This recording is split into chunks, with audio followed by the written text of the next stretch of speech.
Hello and welcome. Today, we're going to break down the Catholic Church's teaching on euthanasia. We're going to get into the core principles, the theological reasons, and the big societal arguments, all based directly on the source material, to really understand why this is such a non-negotiable principle.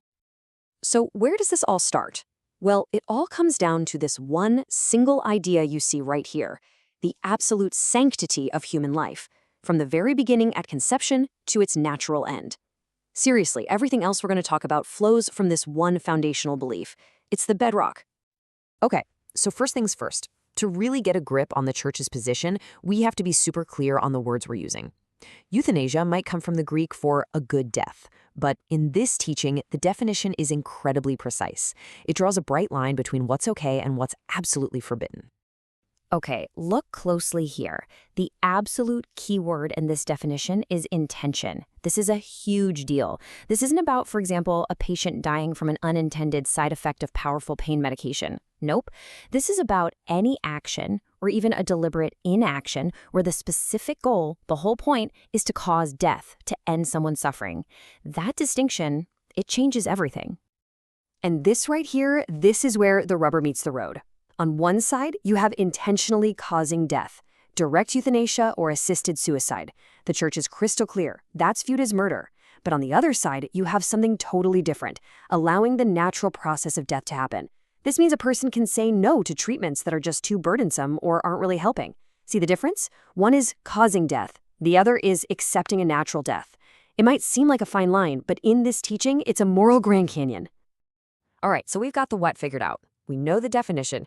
Now for the really big question, why? Let's dive into the theological heart of this teaching to understand why life is seen as something we look after but don't own. The theological case is basically built on these four big pillars. First, the idea that life is a sacred gift from God. So, second, if you choose to end it, you're essentially playing God, stepping into a role that isn't yours. Third, it's seen as a profound offense against the dignity of the person themselves. And finally, and this one is huge, it redefines mercy. The argument is that real compassion isn't eliminating the person to end their suffering, it's being with them through it. You know, this quote just nails it. It boils the whole theological argument down to one powerful word: stewardship. Think of it like this. Your life isn't a piece of property you own that you can just get rid of whenever you want.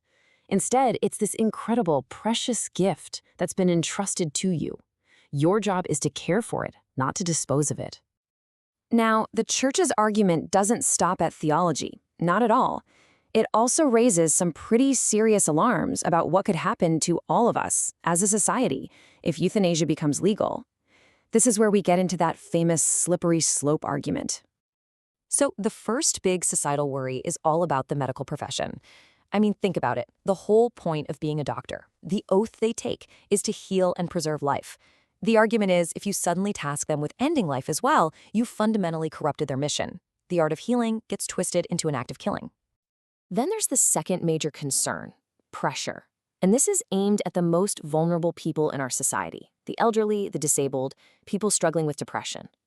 The fear is that if euthanasia is just an option on the table, it can slowly start to feel like an obligation. People might start to feel like they're a burden and that choosing death is what they're supposed to do. And this quote from the source material, it does not pull any punches. It puts that fear in the starkest terms possible. The argument is that legalizing euthanasia could create a terrifying opportunity for people with bad intentions, say greedy relatives who want an inheritance, to pressure a vulnerable family member into ending their life.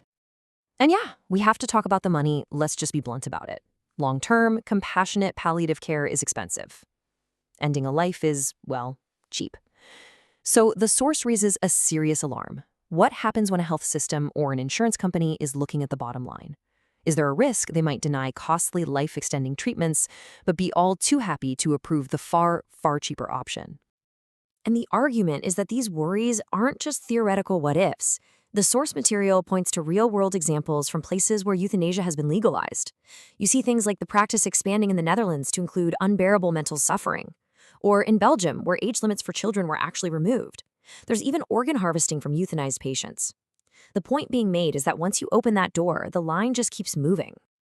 Okay, so after all of that, if directly ending a life is absolutely off the table, what's the alternative? According to this teaching, what does a truly compassionate approach to the end of life actually look like? Well, the guidance is actually broken down into these pretty clear, actionable steps. First, an absolute no to any act intended to cause death. Second, you accept normal, proportionate care. But third, and this is so important, a person can morally refuse disproportionate or extraordinary treatments that are just adding to the burden without offering real hope. And finally, ordinary care, simple things like food and water, should always be provided. And here's the positive alternative that's put forward. The teaching argues that modern medicine, especially palliative care and pain management, has gotten so good that it can relieve the kind of awful suffering that might lead someone to consider euthanasia in the first place. So the focus shifts. You work to eliminate the suffering, not the person who is suffering. So we'll end with this question, which the source material really wants us to think about. It kind of reframes the whole debate. The word compassion literally means to suffer with. So what does that actually mean for how we as a society should approach the end of life? Is true compassion about offering an exit? Or is it about care and comfort and presence, truly committing to suffer with someone all the way to their natural end? It's a huge question and definitely one worth reflecting on.